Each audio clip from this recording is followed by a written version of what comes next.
Welcome to NovaraLive. Coming up tonight, King Charles is in Washington. Two men have been stabbed in an anti-Semitic attack in Golders Green. We have an interview with Mothin Ali of the Greens about the upcoming elections. And I speak to economist Laurie MacFarlane about renting. We end the show by discussing the UAE leaving OPEC. Is this the end of the oil cartel? I'm Michael Walker, back from 2 weeks in China, which was brilliant. I'm going to talk about it a lot over the next few weeks. And I'm joined by Barry Malone. You're back from a wedding in Italy. We've both been away. Yeah. We're so fancy, aren't we? We're so fancy. I could get used to this. But no, we're back. So we're going to be talking about the news for the next hour. I'm going to do a China maxing segment with Aaron next week. So you can look forward to that. For now, a more conventional episode. If you'd like to support our work, you can sign up at novaramedia.com/support. You can also listen to the show on Spotify and Apple Podcasts. And don't forget to let us know what you think in the comments below. King Charles is in Washington on a trip intended to reset the US-UK relationship. And the King's speech to Congress last night appears to have gone down well. More on that later. However, the trip has been potentially overshadowed by newly leaked statements from the UK's ambassador to Washington. So the Financial Times released details of the comments yesterday. They were, in fact, though, made by the ambassador, Sir Christian Turner, back in February. He was speaking to school students. So this is from that FT report. During a question and answer session, Turner said, so Turner being the ambassador, said he disliked the phrase special relationship to describe Anglo-American ties, complaining that it was quite nostalgic. It's quite backwards looking, and it has a lot of baggage about it.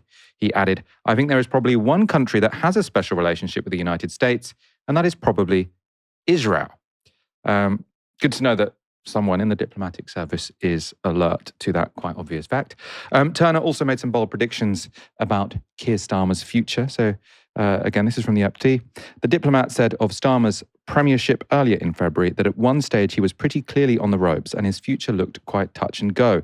The Labour Party's rules set a high threshold to remove a sitting Prime Minister, Turner noted, highlighting that it required 80 MPs to sign a letter in public, which is like signing a death warrant. Reaching such a bar was still quite difficult, and Starmer was a stubborn guy who would be unlikely to quit, the ambassador said.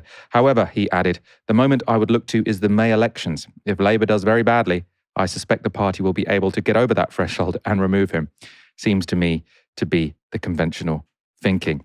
Barry, this story broke yesterday. I was expecting it actually to maybe be a bigger deal because you have the UK's ambassador to Washington, which is a very sensitive post, as has become sort of very apparent in recent weeks, saying, one, that the UK and the US don't have a special relationship if the US has a special relationship with anyone, it's Israel. And then also saying that the Prime Minister, so I suppose his superior really, might be gone pretty soon. Yeah, I mean, it's the most prestigious ambassadorial post in the Foreign Office. I mean, it's a huge job. And just to talk about Christian Turner for a second, this is a hugely respected career diplomat, widely respected within the Foreign Office. He's had some major jobs in his career. He's been US ambassador to Pakistan. I personally remember when he was UK ambassador to Pakistan. I personally remember when he was the ambassador to Kenya and he turned it into a very high profile and influential role. He was deputy national security advisor to Theresa May. This is a serious guy and a kind of a professional, a lifelong diplomat, unlike the person he replaced in Peter Mandelson. So I was mostly surprised that he would say this to a group of sixth formers. It sounds like the kind of thing that you would say at a dinner party with your friends. But, clearly he didn't think that it would be leaked. On the special relationship itself, I actually looked into the history of this a little bit to see how far back this phrase goes. And apparently it kind of originated in a speech that Winston Churchill gave just after World War II had ended. He made this quite famous speech called the Sinews of Peace speech at Westminster College in Missouri in March 1946. And he put forward this kind of idea that world security, global security kind of relied on Anglo-UK relations and that there needed to be, in effect, a union of English-speaking nations, even beyond that. And I think it was viewed at the time as quite smart diplomatically because the US, post-World War II, was clearly about to become the dominant power in the world. Britain's influence was slightly slipping. So to to manufacture this idea of a special relationship was smart from the British government at the time. And it's kind of continued to be this key British foreign policy proposition, right? That being allied to the most powerful nation in the world is good for the UK. And, so when you look at whether it exists, there are a few things, in fairness, that the UK and the US have very close relations on, to an extent that a lot of other countries don't, right? There's intelligence cooperation, intelligence sharing. There's nuclear cooperation, obviously, as has been in the news recently. There's the fact that the UK normally provides support and troops to the US's sort of foreign adventures. But I do think it kind of stops there. And, Christian Turner, I think, spoke the truth. A BBC reported something really interesting today where they said that diplomats don't use the term anymore. So people within the Foreign Office don't say special relationship. Keir Starmer does. He says it very often, in fact. But I also found it quite interesting that if you looked at the two speeches that Charles gave yesterday, the one that he gave or the last 2 days, the one that he gave to Congress and the one that he gave at the banquet, he didn't use the term.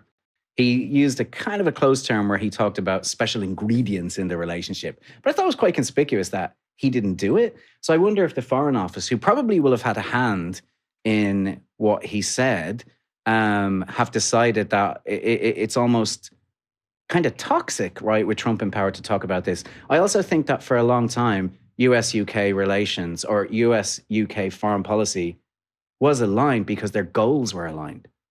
I think that's just the truth. But now we're seeing a sort of a separation slowly appearing on foreign policy, most recently illustrated by Iran. And just to touch on it quickly, the fact that he says Israel has a special relationship, and as you said in the introduction, that seems blatantly obvious. Here's just one thought I had about how that works and how that's blatantly obvious. Britain could never influence the US to go to war. Britain could never significantly influence US foreign policy. I think that goes the other way. The US can influence UK foreign policy. We join American wars. They don't join ours. Exactly. But Israel has just cajoled and dragged and begged the US into a war in Iran, and it's achieved that. So it's obvious that what Christian Turner said was correct, but I think he'll be kicking himself. Who would you coax the Americans to invade if we did have that power? No one. No one? Okay, it's good. Just checking. King Charles's trip seems to have gone down well in the United States. He had at least one decent joke. This said, our French friends can feel equally at home with a glance at a map. Indeed, you recently commented, Mr. President, that if it were not for the United States, European countries would be speaking German. Dare I say that if it wasn't for us, you'd be speaking French.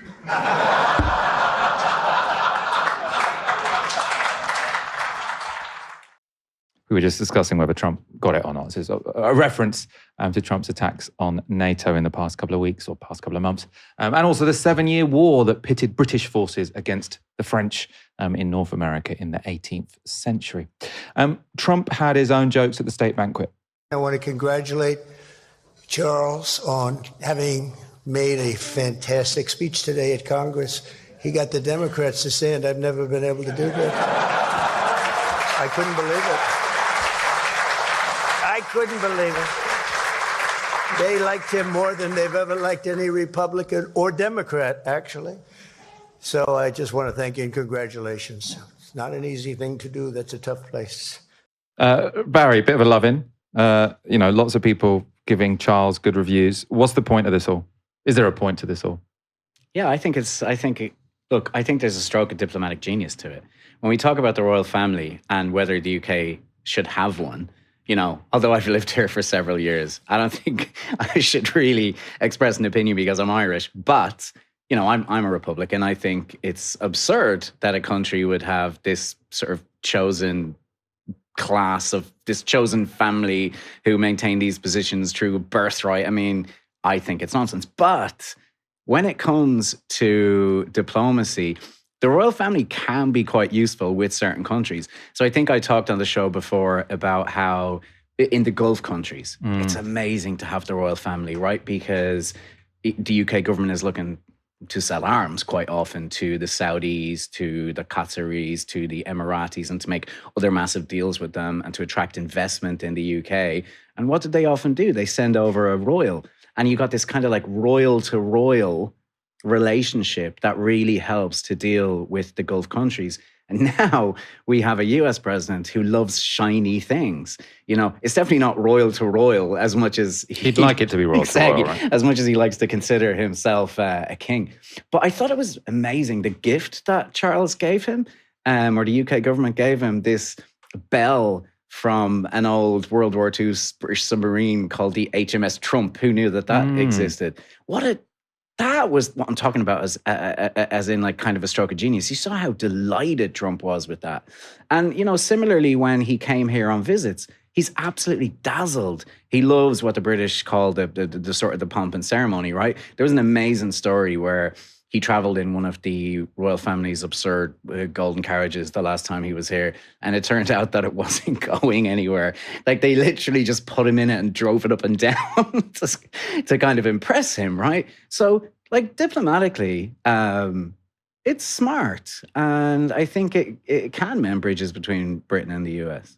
And we'll see if the 10% tariffs get dropped. Well, the other thing is he swings in the wind, he blows in the wind. Yeah. So he'll love Britain last night because he got the bell, and then tomorrow his mind will change. But like, it's worth the effort. It's a good use for the royal family. It's a good. That's. I think that's probably the nicest thing we can say about it. It's a good. If you're going to use the royal family for something, this is probably more effective than most other uses, whether or not you want to get rid of them.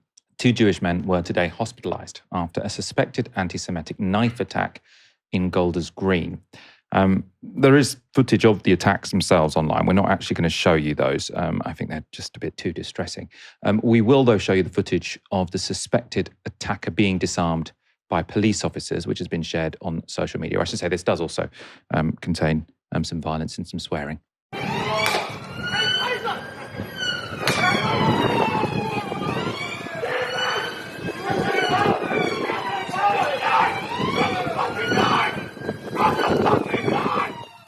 The attack has been declared a terrorist incident, which means police suspect the attack had a political motive, sort of ideological purpose. A 45-year-old is currently in police custody, held on suspicion of attempted murder. The Met Commissioner, Mark Rowley, held a press conference this afternoon in Golders Green. It's another horrendous act of violence directed against our Jewish communities, which follows a series of arson attacks in recent weeks. It will rightly shock and anger people across London and in the immediate communities and across the country.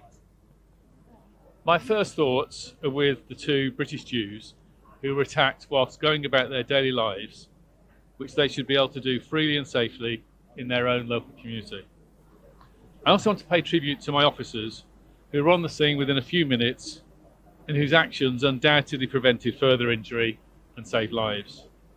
They're calling for you to resign, Commissioner. Have you failed? You saw Mark Rowley there getting heckled by some members of the Golders Green community. I'm sure there are many others who are sort of saying, you know, the police did a decent job in this instance. It does seem, Barry, like these are piling up, aren't they? Sort of anti-Semitic incidents, often very violent attacks. You've had arson attacks on ambulances, the attack against Jews at the Manchester Mosque, and now this today. You know, obviously, we're often on this show sort of problematizing the idea of sort of anti-Semitism being used as a political tool, which undoubtedly it often is when it comes to Palestine. At the same time, I mean, there is no doubt now that there is growing, very real anti-Semitism against Jewish people in Britain. Yeah. I don't think you can deny it when you look at that list of incidents that you just went through. And it was a horrible attack today. We didn't show the footage, but, you know, I've seen the footage of the man in his 70s being stabbed, and it's terrifying. You know, he's stood by a bus stop going about his day, and there's this sort of moment where he adjusts his kippah. And just at the moment that he does that, this guy lunges and begins stabbing him in the neck. It's remarkable that he survived. And, you know, I think if these attacks are going to pile up and if these things are going to happen, then Mark Rowley and the Met do need to get their arms around it. I think everybody would be kind of thinking about this man in his 70s and the other man in his 40s who were attacked and hoping that they recover. But, you know, to talk about the weaponizing of anti-Semitism, I did find it kind of disturbing how a lot of the a lot of pro-Israel people, a lot of people involved with the Israeli lobby, a lot of people involved in the far right immediately came out and weaponized it. I mean, within minutes, they're weaponizing this. And what always strikes me is they very quickly move away from talking about the victims of the attack or talking about the community where it happened. They don't center the victims. They immediately move to weaponizing it against the sort of the pro-Palestine movement, and very often weaponizing it against Muslims. You know, I've seen that on social media today. There's been a sort of a deluge of Islamophobia, and I don't think we even know that the attacker was a Muslim yet. And even if he was, you know, this is not on the entire Muslim community to answer for, no more than Israel's genocide in Gaza is for the entire Jewish community to answer. Doesn't every side do this? Because I suppose when there is a far right attack, you get loads of people on the left saying this is down to Nigel Farage or anyone who's ever campaigned against immigration or sort of said that we should. So the idea that sort of people link an attack by a lone wolf to sort of like broader ideological trends. I mean, I think it'd be better if no one ever does it. I just think that sort of some consistency would. I've got no idea if you've ever done this. I'm not saying, why did you say this when there was a different attack and you blamed anyone who ever questioned migration. But I've definitely witnessed it a lot. I think the desire to instantly weaponize a violent attack and say that this discredits anyone who could have possibly, inspired this person is sort of ubiquitous, isn't it? I agree with that, but there is something slightly extra about this, right? If somebody carries out a racist attack, I think that if they cite some inspiration from a right-wing politician, which we've actually seen happen in this country, then that is something that can be examined as to whether that incitement is happening. But one of the things that I think makes this more cynical is that one of the things that we heard today was that the pro-Palestine marches could have inspired this. Jake Wallace-Simons, the former editor of the Jewish Chronicle, I can't remember what channel he was on today, but he was on a channel today talking about hate marches, talking about anti-Semitic marches. So what we're dealing with here, partly when we look at the weaponization of this horrible attack, is actually an attempt to tamp down on the right to protest in this country. And I think that's very unfortunate. And again, the victims of this attack should be centered because it was truly awful. Yeah. Really horrific. Obviously, we hope they recover fully. I'm sure we'll get updates on that this week. Also updates on who, this awful suspected attacker was. Someone saying in the comments, why haven't you showed the bit in there? If you've seen the video we showed you online, it does go on to show the police sort of kicking the guy in the head. We didn't show that for the same reason we didn't show the original stabbing, which is sort of very unpleasant to watch. I have seen sort of some outrage about that online. I think, given the context, the guy still had a knife, so they were sort of kicking him in the head because they were worried he was going to stab them, I think. Again, other people might disagree, but I feel like if you've got the cops who are trying to disarm someone with a weapon who has just stabbed a bunch of people, I tend to give them a little bit of the benefit of the doubt, I suppose I would say. In local elections across England next week, there looks set to be two clear winners. Nigel Farage's Reform UK and Zach Polanski's Greens. Stephen Fisher, who's a professor at Oxford University, has forecast that Labour will lose 1,900 councillors at the upcoming elections. That would be a loss of 74% of the seats it is defending. So if you are a Labour councillor standing in England next week, there is a 75% chance you will lose your seat. stunning statistics. He also predicts that Reform could win 2,260 councillors, with the Greens gaining 450. So these are projections from an Oxford academic. Results like this would, of course, put enormous pressure on Keir Starmer. We can also expect them, though, to focus more scrutiny on Britain's insurgent parties. The Greens, in particular, are projected by YouGov to become the largest party in 4 London boroughs. That's Lambeth, Hackney, Lewisham and Waltham Forest. And outside the capital, the Greens look competitive in cities such as Cambridge, Oxford, Leeds, Sheffield and Reading. So if the Greens do win more power in May, as looks likely, are they ready for the responsibility? I caught up earlier with their deputy leader, Mothin Ali. We're really excited about the upcoming elections. We're looking to have our best ever results at local elections, and we're really excited at the prospect of actually leading some more councils, being power brokers in quite a few others. It's going to be an exciting time. And it's going to be a great time for the public as well to finally have an option other than Labour. When Zach announced we're here to replace Labour, I think that really pushes, that message is going to be really reinforced in May. We're doing a lot of work with those councillors who've already had a lot of experience. We're drawing on quite a few experienced councillors. We've got a lot of skill bank that we can draw upon and lessons to share and good practices to learn from. And in terms of what the Greens are running on, most of our audience will be aware of your national policy, your international policy. Obviously, lots of people going to the Greens due to your policy on Gaza.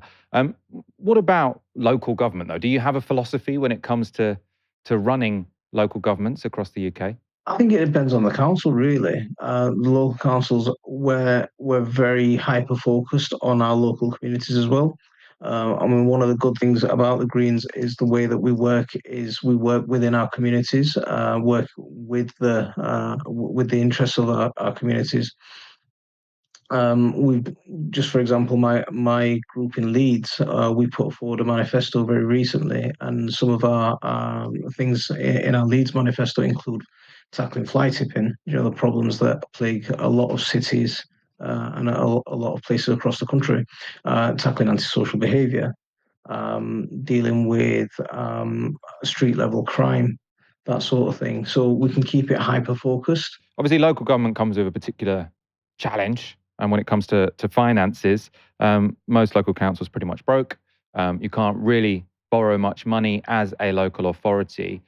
Is there a big chance that the Greens get into power in local authorities across the UK and can't really do very much, potentially have to make quite unpopular decisions? I think we've got to be aware of the funding models of local councils, and the money made available to local councils is really finite, and the struggles that are faced. But I think there's lots of efficiencies to be had, and lots of revenue streams that haven't yet been explored. And I'm going to go back to my experience as a lead councillor. In Leeds, we have our lawn mowing companies out at the moment cutting grass, and what they're doing is they're going around cutting grass, but where there's litter, they're not cutting the grass there, they're going away. So that means a second trip has to be done to cut, once that area's been litter picked. But if there was a bit more communication between the two departments, we could have a lot of efficiency and a lot of time saving and get the job done a lot easier. But there's lots of little problems like that across lots of councils, and there's lots of savings that can be made. But we're also not, we don't levy and we don't charge, or we don't fine people for parking on pavements, for example. There's lots of opportunities for revenue. It just needs a bit of creative thinking and a little bit of fresh eyes on this sort of thing. That's interesting, actually, because fining people for parking on the pavement, I'm in favour of it. I'm not a driver and I enjoy clear pavements, but that's the kind of thing that could quite easily spark a protest. I know my sister lives in Bristol, where the Greens are now the largest party. Been sort of huge blowback against the Greens' policy of reducing sort of the ability of cars to drive around the city. Are the Greens willing to be sort of unpopular with certain constituencies if they do take over councils? So obviously, it's harder to be in government than to be in opposition in most cases. I think the priority is making sure that you represent the interests of the maximum number of people, making sure that you put forward what's going to benefit the most people. If a few people are going to be upset, in a perfect world, we wouldn't upset anyone, right? But I don't think we live in that perfect world, and we don't live in that utopia. And we've got to be realistic about what we're doing. So the policies that we bring in and the measures that we bring in have to represent the benefit for the maximum people. And if that, I don't want to say it, but if that upsets some people, then that's something that we're going to have to do to help others. What would be a good night for the Greens next Thursday? You know, you're deputy leader of the party. I'm sure you're very involved in the campaign. What counts as a win for the Greens? Because we know they're going to increase their seats, but how much should we be looking for? How many gains should we be expecting? I don't want to put myself in a situation where I end up with egg on my face and give you a number, but I think it's going to be a really positive day. I think we're definitely going to put on at least 400 councillors, I think, additional. I just said I wasn't going to give you a number, and I did. But didn't even have to push. That was easy. 400. So if you get 400, that's a win. No, lower than that, it's a failure. I think I don't. Yeah, I'm going to get in trouble for that. But I think we'll do better than that. I think we'll do better than that. There's lots of positivity. I think we're going to end up winning in places that we didn't even think about winning, that we've done very little campaigning in. But at the same time, I think there's lots of target seats that we've really pushed that are going to prove battlegrounds for us. In places like Leeds, we're looking at doubling our numbers. In Newcastle, we're looking at hopefully holding the balance of power. Same thing in Bradford. In certain councils in London, around Hackney, around Newham, we're looking at hopefully taking the council there. So it's going to be a really, really exciting time. Hopefully we'll get the Hackney mayor. Hopefully, and really Newham, Lewisham's looking positive as well. So lots and lots of things to be excited about. That was Mothin speaking to me earlier today. Barry, I suppose, what's going to be the big story next Thursday? Greens or Reform or both? Or both, but also Labour's decimation, right? Because does this have implications for Keir Starmer's leadership? Presumably. How many times have I been on the show with you and said, he's finished, and then he just seems to hang on and hang on and hang on. He's so stubborn. But I think there's something else at play there, which is that who wants that job right now within the Labour Party? Because it's like a hospital pass, right? They know that if in the last few months they'd really heaved against him and somebody else had come in, Streeting or Rayner or whoever, that they would then have to go out and talk about the decimation in the local elections. That's very apparent it's going to happen. So I think Labour will be a big story. Starmer's future will be a big story. I think reform we knew about for a while, but the Green surge has been so sudden. Also, it's happened so quickly. So to me, that is almost a bigger story. It's that insane momentum behind the Greens. And we were talking about this off air. I do wonder whether, this is the first test for the Greens in actually really running something, right? Running several big councils, by the looks of the ones where they are sort of projected to take. And there's always a charge that's thrown at the Greens, right? Which is they're a bunch of students, they're engaged, they're unrealistic, they're idealistic, they wouldn't have a clue how to run government, they wouldn't have a clue about the economy, the whole country would collapse within a few weeks. So now they have a chance to prove they can govern, but your opinion was that nobody thinks about that when it comes to the general election, which I actually think is probably quite accurate. Yeah, I suppose to rehash our off-air conversation, it's sort of often said, when a new party sort of goes to local elections, say they're going to have to prove themselves now they're in government. It could be very embarrassing if it goes wrong. I think it's true. There's sort of like there is a moral responsibility to do the job well if you win a local council, because what you do will have a massive impact. I don't think people pay enough attention to politics that sort of what happens in local elections ever affects national elections. And the opposite way? Oh, it's people vote for national reasons, pretty much. Yeah, exactly. Well, like- Also when they vote locally. Also when they vote locally, yeah. Not many people know who their local council are, right? So I think, if the Greens get elected to all these councils and they F it up, I hope they don't. But if they do, I think that they'll still be in with a decent shot. The next general election is the truth of it. This is a story that got many of the British left excited this week. So The Guardian reported on Monday that Rachel Reeves was considering a rent freeze to limit the impact of cost hikes due to the Iran war. Sources told the paper that Labour was considering banning landlords raising rents for a 1-year fixed period. On Tuesday morning, Reeves herself increased speculation that a rent freeze could be incoming when she refused to rule out such a move in the Commons. But by Tuesday afternoon, Downing Street said rent controls would not be introduced in this Parliament.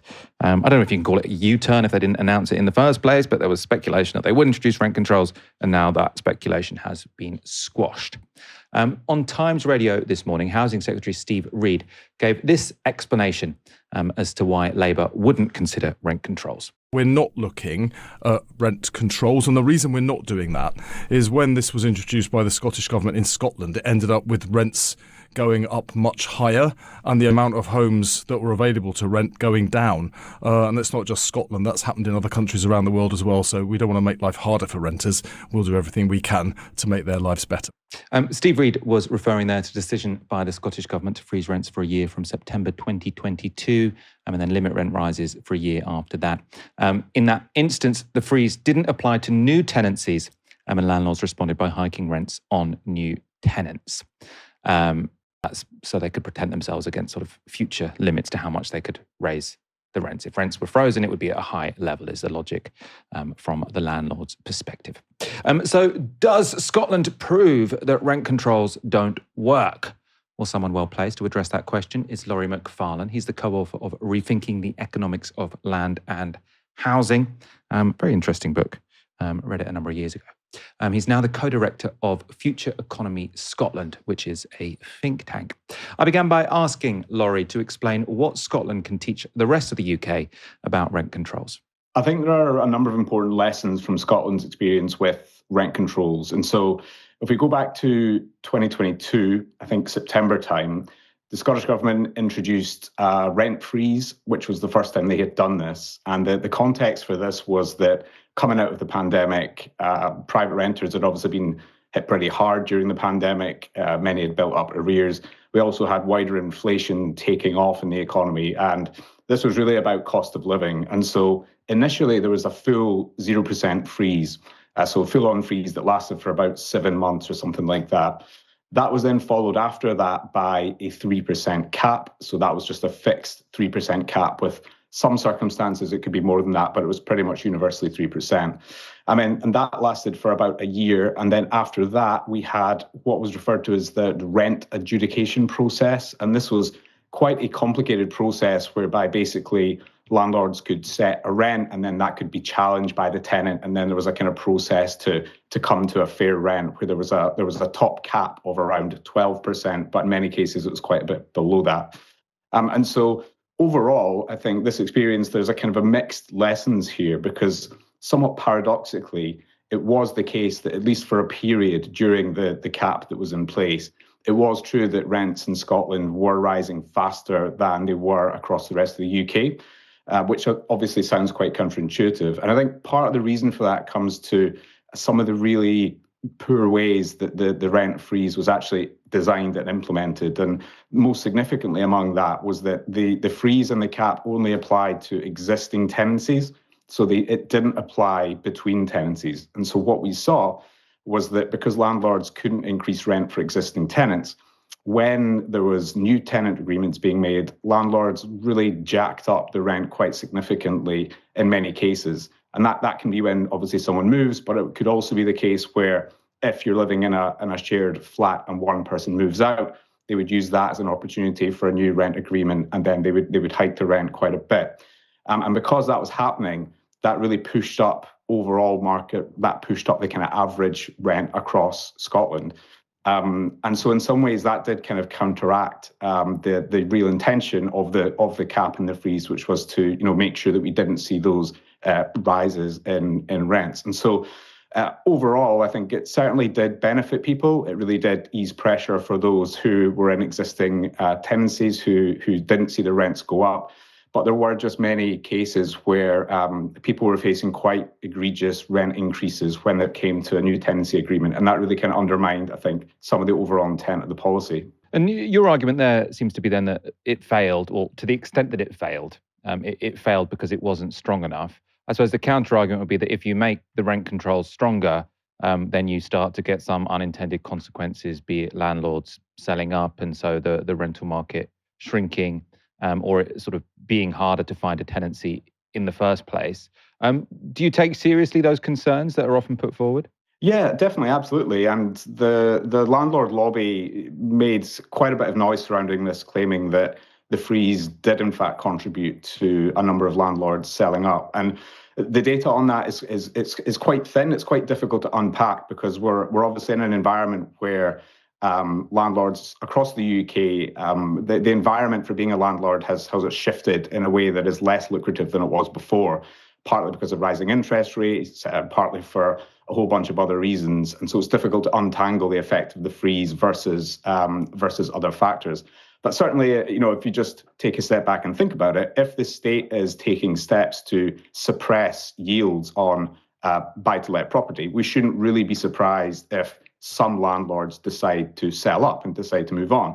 And I think my argument there is that doesn't necessarily need to be a bad thing. Of course, when landlords sell, the house itself doesn't sort of crumble into dust, right? The house is still there. And so if we act strategically and proactively, we can have the state, local authorities be willing and ready to step in to acquire properties as social housing, or indeed come up with new ways to support tenants actually buy the property.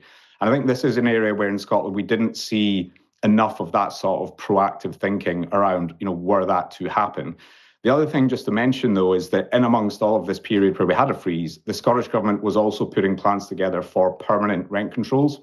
And the timing here ended up being quite off because we had this temporary rent control framework that then expired last year in 2025. But the legislation for the permanent rent controls actually didn't get finalised at the end of last year, and they're not due to come in until 2027. And so we now have this window in Scotland of around 2 years where landlords did have controls. Now they don't, but they know that permanent controls are coming in 2 years. And so the worry there is, of course, that they'll see this as an opportunity. Okay, we need to put rents up quite a bit because we know there's going to be constraints coming down further down the line. And so, yeah, I think between these various things, between the design of the cap itself and the way that the loophole was there on new tenancies, between the fact that I don't think we saw enough sort of proactive thinking around what else the state could be doing, and then this big gap between the temporary framework and the permanent framework coming in. I think all of these things are resolvable, and certainly from an English perspective, I think bearing in mind these lessons and thinking that through in terms of if the UK government does go for a freeze, I think it's important not just to see this as just a temporary thing. You need to think, where are we going after this, and what does that transition look like? Yeah, so the 1 year freeze, if that were the plan, even though they've sort of walked it back now anyway, might not be the silver bullet. I suppose the other argument people put forward is to say that, rent controls, they've got pros, they've got cons. There are good effects, there are bad effects, but it's all a bit of a distraction unless we have enough houses for the number of people who want to live in our cities. I've sort of written more about London than anywhere else on this topic, and it is the case that sort of in the past 20 or so years, the population of London has risen much faster than new houses have. So I think since 1997 or so, the population's gone up by about 28%. New housing only gone up by 20%. Is it just not the case that we're just not building enough new houses for the amount of people that want to live in cities across the UK?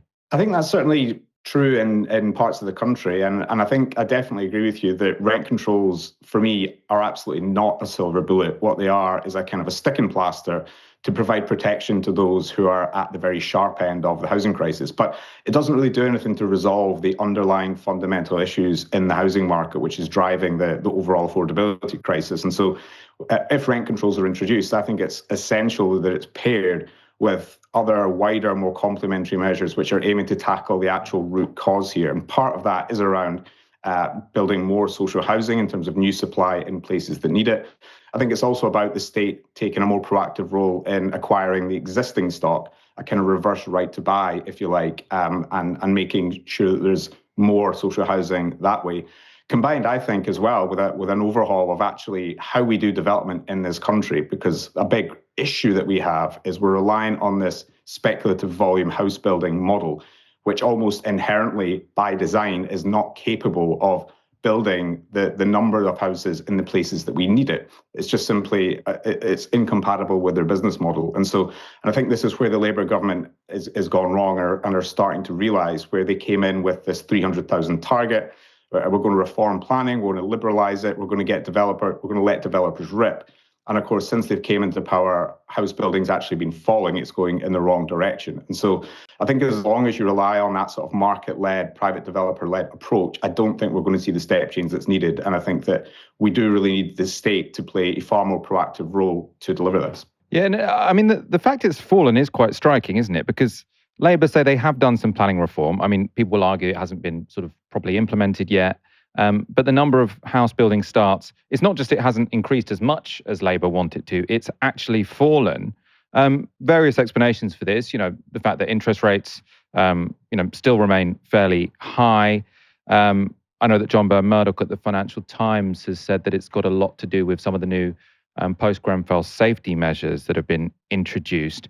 I don't know where you stand on this. Like, why has it, it would be understandable if Labour hadn't yet met their target, but for a party who sort of came into government saying build, baby, build, for house building starts to have actually fallen is quite striking. What's your analysis of how that's been able to happen?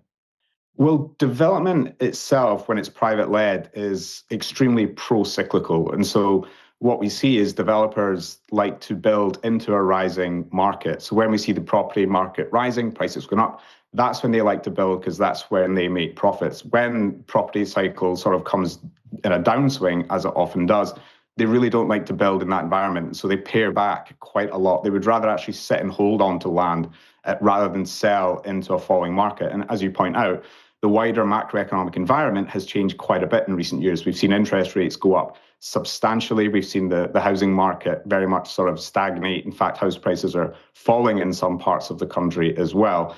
Costs as well have gone up substantially for developers. I mean, I saw something the other day that said the price of bricks has gone up 80% over the past, I think, 3 or 4 years. And so the overall environment from a developer point of view is not one which is conducive to rapidly building houses. And I think the key point as well is that even if it was a more favourable macroeconomic environment, these developers, the speculative volume house builders, they aren't going to be able to deliver that kind of step change that Labour are talking about. And this comes down to the fact that the limit there is what's known as the market absorption rate. And this is basically where developers will only build in one particular area enough, they won't build more than anything that will put downward pressure on prices in the local area. And this is something that's been identified multiple times. It was identified by the Letwin Review under the Tories. It was identified most recently by the CMA in their house building investigation. And they basically concluded and said it outright that private developers alone aren't going to be able to deliver housing need in this country, even if it's actually quite a competitive market. And so as long as we're relying on that to build roughly 2/3 of the homes in this country, we're simply not going to get that kind of step change that they're talking about, because ultimately they're building in line with what maximizes returns to shareholders, not in line with what represents wider housing need. And so I think one way or another, the state does need to play a more proactive role, both in terms of directly building, but I would argue playing a much more proactive role in the land market as well, which is where the real sand in the wheels lie. And I want to change the subject slightly and take advantage of the fact that I've got you, co-director of Future Economy Scotland, on the show just over a week before elections to Holyrood. What's at stake next Thursday in the elections to the Scottish Parliament? Well, I think there's quite a lot at stake. What we're seeing in this election is, I would say, the biggest divergence in terms of policy offering that we've seen since the Scottish Parliament was created. Of course, the SNP are out in front in the polls. They'll almost certainly get the most seats. But we're seeing a battle for second place between Reform and Scottish Labour. And I think the entrance of Reform into the debate is really potentially going to change quite a lot, particularly because you've got the Scottish Conservatives now chasing them quite significantly. And so we have Reform and the Tories now offering pretty radical tax cuts, dramatic cuts to spending, dramatic cuts to welfare. They're obviously explicitly against net zero, scrapping net zero. Up until now in Scotland, we've had a cross-party consensus. Even the Tories were on board with net zero in principle. That's now changing. And of course, there's the looming constitutional question as well, with polls suggesting the SNP on track to get the most seats, potentially even a majority, although I think that's unlikely. But certainly with the Greens, it looks like they could well get a majority between the two pro-independence parties. And so that would almost certainly set to reignite the independence debate, which would be interesting to see, how Keir Starmer and the UK government respond to that. And the rise of Reform in Scotland, I mean, I suppose people in England, I think for the past few years, have had this impression of Scotland as a very socially liberal place. Votes for the SNP or Labour was for Remain. Is there a sort of rising, ethno-nationalism, for want of a better word, in Scotland at the moment? Well, I think it's important to remember that the Scottish Conservatives have been the second biggest party in Scotland in the Scottish Parliament. And what we've basically seen is a collapse of the Scottish Conservatives, many of their voters switching over to Reform. We've also seen some Labour supporters, unionist Labour supporters, also swing over to Reform as well. And so in that sense, there's a bit of a migration happening from between different right-wing parties. We also, of course, have Reform doing reasonably well in the northeast around the oil and gas debate. They have a very pro-oil and gas line that many in that part of the country like that. And then on immigration, it is an issue that historically has been less salient in Scotland than in England. But it is in some places, Reform have really sort of weaponised this to capitalise on it, and mainly around Glasgow, where Glasgow's taken about 60 to 70% of all asylum seekers in Scotland. And Reform is sort of whipping up that sort of racist anti-migrant narrative, if you like. And so, I think there's a multiple different things going on. I think there is a decent chance that they will come second, and even though they're not in power, I think the presence of them in Parliament will take the debate rightwards. And as we've seen, the Tories are basically, their manifestos are not that different. Laurie MacFarlane, thank you so much for joining us on Novara Media. Thanks for having me. The United Arab Emirates, OPEC's third largest oil producer, has left the world's most successful cartel. OPEC was founded in 1960 by Iran, Iraq, Kuwait, Saudi Arabia, and Venezuela. The UAE joined in 1967. The organization works by agreeing to limit oil output to keep prices high. It's historically been successful at increasing the relative power of oil-producing states in the global south vis-a-vis the developed states in the global north. In recent years, though, its power has waned, and the exit of the UAE could prove fatal. So why have the Emiratis done it? Why have they left OPEC? Javier Blas is a must-follow on energy and geopolitics. This was his take in Bloomberg today. It's the timing of this week's announcement in the middle of the Iran war may prompt observers to link it to the military conflict. Sure, the UAE has been shocked by the Iranian attacks, the closure of the Strait of Hormuz, and the ambivalent response from some of its neighbors, particularly Kuwait and Oman. But its move to quit OPEC has little to do with the Islamic Republic. The exit road started in Riyadh with a detour in Texas. With US oil and natural gas production surging on the back of its shale revolution, Abu Dhabi and Riyadh have fought a cold war over the cartel's direction for nearly a decade. To summarize, the UAE wanted to produce more, even at the risk of lower prices. The Saudis, allied with Russia, wanted to keep oil as close to $100 a barrel as possible, even if that meant the group had to curb output, keeping barrels as spare capacity. So the argument from Javier Blas, who is a sort of energy analyst, he's saying this is because the UAE want to basically produce more oil than they're allowed to do within OPEC. And I mean, lots of people have made the analysis that the UAE, their oil is actually very cheap to extract, meaning that they can increase production if they want. The Saudi Arabians, slightly more conservative on this front, they want to produce slightly less and keep prices a little bit higher. The UAE basically defecting to make more money. The UAE themselves also have tried to downplay any political element to their decision. So they're also saying this is, about the economics. This was their energy minister speaking on CNN. This is not a political decision. This is a pure policy position, and repositioning us to be it is in the front of the world, taking the right decision at the speed that we aspire for. To us, it's the consumers are critical. To us, we need to attain to these countries who entrusted us to build the refineries based on our crude. And our crude today, Marban, is one of the cleanest, if not the cleanest crude on earth. What I'm saying is, when he says it's about the consumers, it's not really about the consumers, it's about the profits. He's saying, well, this is a gift to our consumers. Essentially, we're going to increase production as a reward to our consumers for being so loyal. The UAE have invested lots in sort of their oil infrastructure over the past years, and he's saying that these countries that invested in us, they're going to get the oil back. It's obviously not sort of an act of kindness on their part. They want to make more money by selling more oil. That was the UAE oil minister saying they wanted to increase production to benefit customers. The interesting bit about this, though, is that the decision is yet to provide any relief to oil importing nations. So oil today has gone above $117 a barrel for the first time this month. So that's the opposite of what you'd expect. If you've got a country saying, we're leaving OPEC because we want to produce more oil, even if that reduces the price, because obviously they're making a profit on each barrel, even if the price falls a little bit, you would expect that to sort of lead the oil market or oil traders to say, okay, well then presumably the price of oil is going to fall. Instead, the price of oil has gone up. Barry, is OPEC just irrelevant? If you've got the third largest producer in OPEC saying, we're leaving, we're not going to follow the policy of OPEC, which is to limit production, we're going to produce as much as we want, flooding the market to some degree because they want the profits now, not in the future. But the oil price hasn't moved. Is OPEC dead? I don't think so, and I don't think it's irrelevant. As you said, its power has waned slightly in recent years, but there have been years where OPEC has been producing as high as, I think, 59% of the world's oil output. UAE leaving is big. It's really big.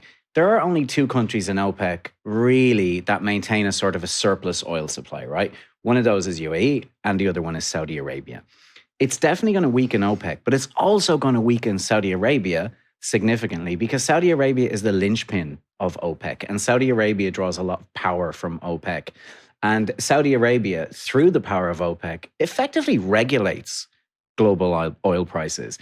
And the UAE coming out of the group with its own surplus supply and its stated position that it's going to go into maximum production is going to weaken OPEC and it is going to weaken Saudi Arabia.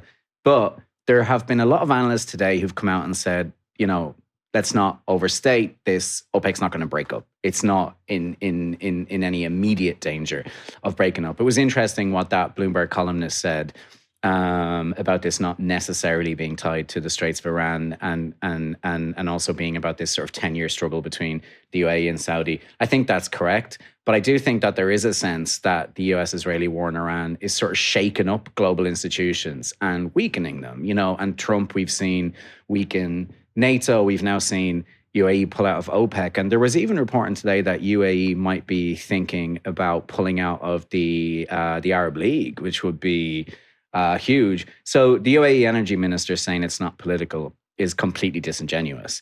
So in terms of what it means for the global economy, it could be good.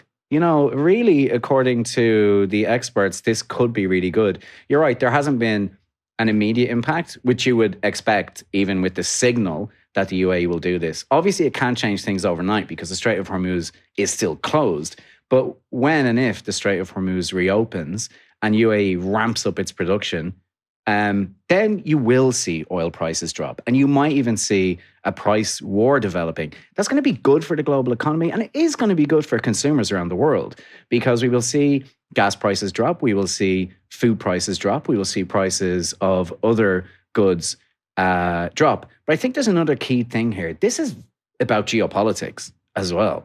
So, Saudi and UAE were once incredibly close allies, and we've seen them drift apart in recent years and become serious regional rivals.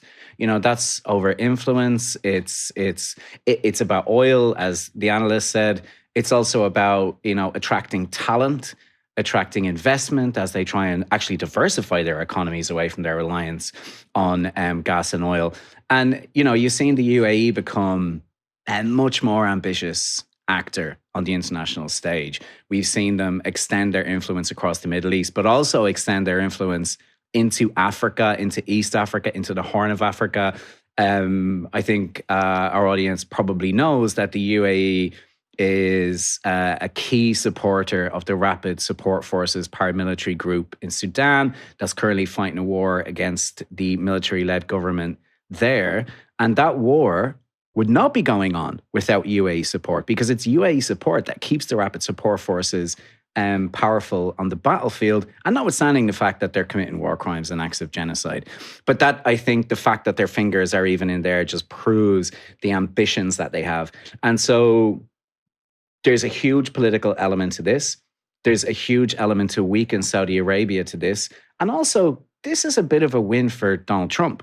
Donald Trump will be really happy about this, because just to remind our audience, the US is obviously not an OPEC country, and Trump has long accused OPEC of being, of exploiting the US. Because he wants cheaper oil. Because, yeah, exactly. To lower inflation. And I think there was a UN speech in 2017, 2018, in which he went on a tirade against OPEC.